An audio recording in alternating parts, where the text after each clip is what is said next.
Hello guys, good afternoon. So ngayon guys, i-withdraw na po natin yung ating earnings dito sa Pupo. So ayan po, makikita nyo po dyan sa withdraw. Iyan po yung ating withdrawin mga palangga. So ito ay pang-anim na payout ko na po. So pang-anim na po na withdraw ko dito kay Pupo. So ayan, i-click lang po natin yung withdraw. Ayan guys, so meron tayong 38.62. So, yun po yung ating withdrawin. So, pag mag-withdraw tayo guys, i-click na po natin yung withdraw.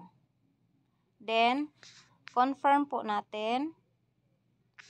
Then, yung ating password guys, i-type po natin dito.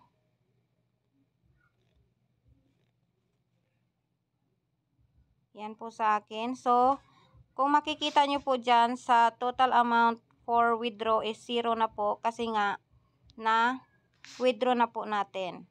So, punta lang po tayo sa back tayo. Puntahan po natin dito sa notification. So, ayan, dito po sa withdrawal notice, click po natin yan.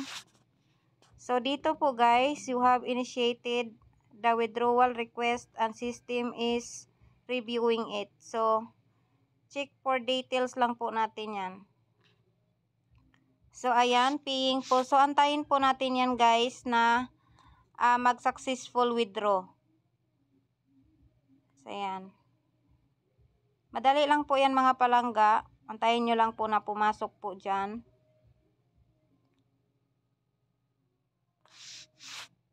So, back po tayo.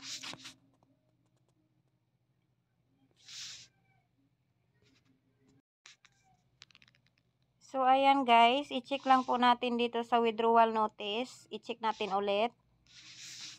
So, ayan guys. Your withdrawal has been issued.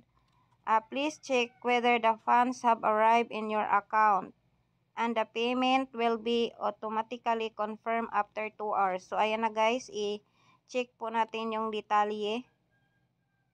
So, ayan. Kung makikita nyo po, yan po ang ating na-withdraw. 38.04. Yun po. Successfully withdrawal natin. So, dito sa piso, yan po ay 2,054.16. So, yan lang guys. Sa mga gustong kumita dito, sundan nyo lang po ako. I-PM nyo po ako para may guide ko kayo guys.